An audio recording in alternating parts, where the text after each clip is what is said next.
Salut, moi c'est Rodrigue. Aujourd'hui on se retrouve dans cette nouvelle vidéo pour confectionner un pull. Et on va confectionner ce pull avec l'aide du nouveau Burda Easy, le Burda Easy de septembre-octobre 2024. Et je vais vous montrer le modèle tout de suite. C'est le modèle 1C, donc le modèle bleu juste ici. C'est un pull avec des élastiques sur le devant et le dos au niveau de la taille et au niveau du 3/4 des manches. Je pense que ça va être un pull assez beau et surtout dans l'étoffe que j'ai choisi. Voilà l'étoffe que j'ai choisi, c'est un jersey fuchsia qui est très fin comme vous pouvez le voir. Oh là là, j'ai totalement oublié de vous dire où j'ai acheté ce jersey. Je l'ai acheté sur le site des Coupons de Saint-Pierre. J'avais même fait une vidéo pour vous présenter toutes les étoffes que j'avais achetées. Mais bon bref, c'est un jersey très fin en polyester que j'avais acheté 5 € les 3 mètres. Voilà. Maintenant que j'ai parlé de l'étoffe, je vais vous parler des fils. Je n'ai pas la bonne couleur de fil qui va avec mon étoffe, donc je vais faire un mélange de rose et de violet en espérant que ça ne jure pas trop. Voilà. Il faut de l'élastique large de 1,5 cm. Malheureusement, je n'en ai pas et je veux faire ce projet avec ce que j'ai. Donc, on va utiliser un élastique de 0,7 cm, donc 7 mm de largeur. Et il nous faut aussi du biais de coton pré-plié, mais je ne vais pas utiliser de biais de coton et je ne vais pas faire de biais dans mon étoffe parce que j'ai pas envie, tout simplement. Je vais essayer de trouver une astuce pour passer l'élastique dans un tunnel comme ils nous le disent dans le magazine, mais différemment. Voilà, maintenant que ça c'est dit, je vais recopier le patron, couper les différentes pièces qui composent le patron et je vais couper les différentes pièces du patron dans mon jersey fuchsia.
J'ai coupé les différentes pièces du patron dans mon jersey. J'ai le dos, les deux manches et j'ai mon devant qui est coupé 2 fois. Je veux juste préciser certains points. Ce pull, il sera pour ma mère. Il sera en taille 40 et le devant, je l'ai coupé 2 fois parce que je préfère que le devant soit en 2 épaisseurs étant donné que le jersey, il est un peu fin. J'ai pas forcément envie que ma mère se pose des questions sur est-ce qu'on voit ce qu'il se passe en dessous du pull ou pas. Donc, je préfère doubler le devant, comme ça, il n'y a pas de souci, c'est opaque, on ne voit rien. C'est enfin l'heure de coudre. Pour moi, la première étape, ça va être de plaquer mes 2 épaisseurs de devant l'une contre l'autre pour n'en avoir qu'une. Et donc, je vais surjeter tous les contours de mes devants. Comme ça, j'aurai qu'une épaisseur. Et je pourrai passer à l'étape suivante qui est d'assembler les épaules devant et dos. C'est parti!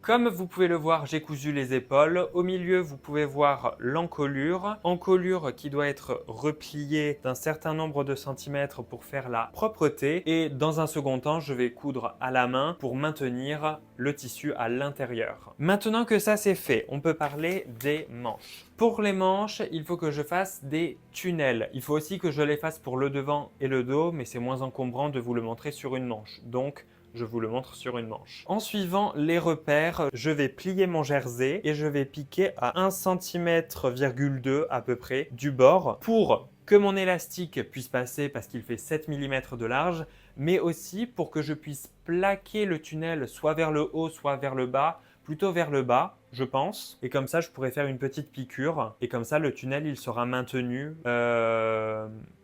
Tout simplement. Si c'est pas clair, c'est pas très clair pour moi non plus. Voilà. En tout cas, je vais faire ça sur les 2 manches et on se retrouve juste après.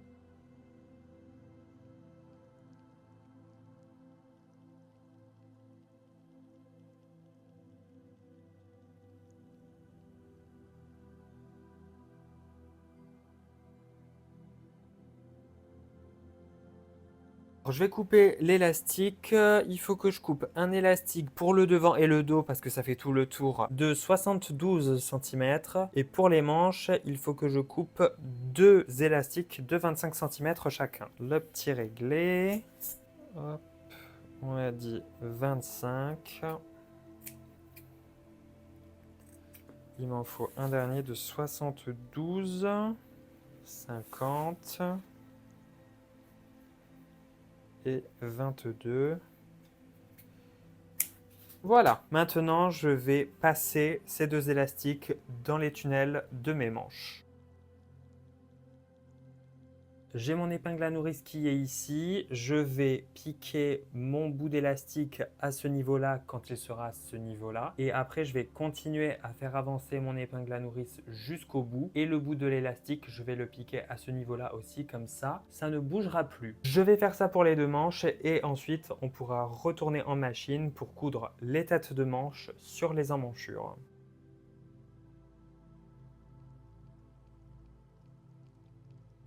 Voilà mes 2 manches que j'ai fini d'élastiquer. Vous avez le bas de manche juste ici et la tête de manche juste là. Je vais pour chacune des manches épingler la tête de manche sur chacune de mes emmanchures.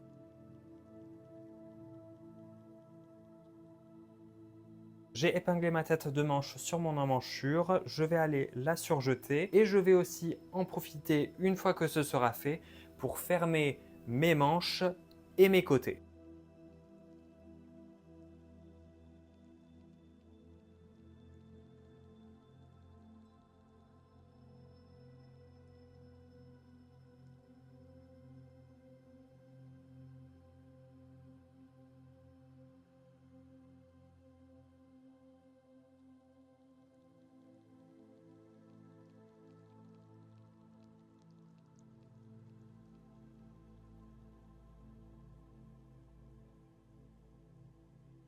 J'ai fini d'assembler les côtés et de fermer les manches. Maintenant, je vais retourner pour voir à quoi ça ressemble.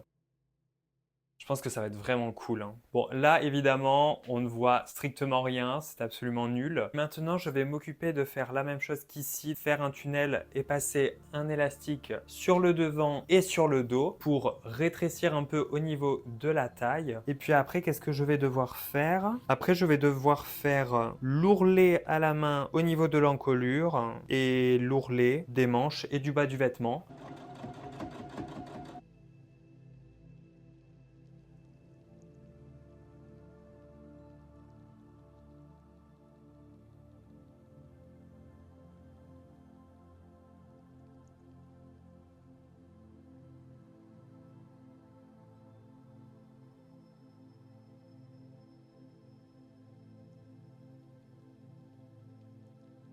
J'ai enfin terminé d'ourler le vêtement. C'est l'heure de vous montrer le résultat final. Voilà le résultat du pull.